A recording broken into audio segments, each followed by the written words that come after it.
12.11.14 po kristjanskem koledarju 2014, Toš Mihael direkt. Tokratna tema človeška norost, lokacija Dunaj Augarten. Spoštovano občestvo, v objektivu je viden eden izmed dveh ohranjenih stolpov iz druge svetovne vojne v parku Augarten. In za tiste, ki še tega niste videli v živo, zadeva je res glomazna in še vedno žarči tisto megalomansko norost druge svetovne vojne in človeku da misliti, kako se lahko v okolju združi skupaj takšen stolp z naravo, gozdom in česa vsega je človek sposoben, da bi uničeval živi svet, se pravi življenje ljudi, živali, rastline, naravo nasploh in kako malo vlaga v to, da bi jo regeneriral.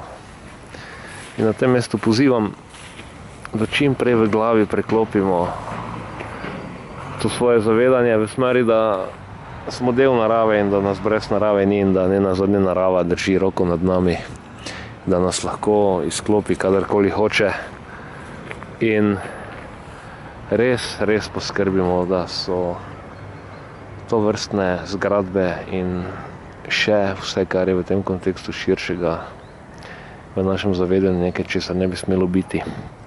Na tem mestu dodam, tukaj na Dunaju se v eni pasaži nahaja en števec, ki meri izdatke, sprotne izdatke človeštva za hrano, za revne, za ohranjanje sveta in za vojsko in vojne.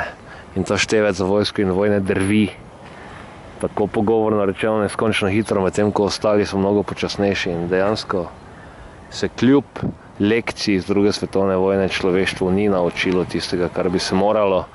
In ko še tako pogledamo, povem za zaključek tega videobloga, uspelo nam je v 70 letih skoraj da uničiti planet. In dobro je imeti v mislih tisti indijanski pregovor, ko bo poginila zadnja ptica, ko bo onesnažena zadnja reka, ko bo poginila zadnja žival, vam bo postalo jasno, da denarja ne morete jesti. Sicer sem zdaj ta pregovor nekako preuredil, ampak povedati želim bistvo. Človek vlaga energijo, denar, čas v tisto, kar dejansko uničuje njega in ves planet. In v primerjavi s tem zelo malo od naštetega vlaga v to, kar ohranja in izgrajuje njega in njegov planet. In na nas je, da to spremenimo.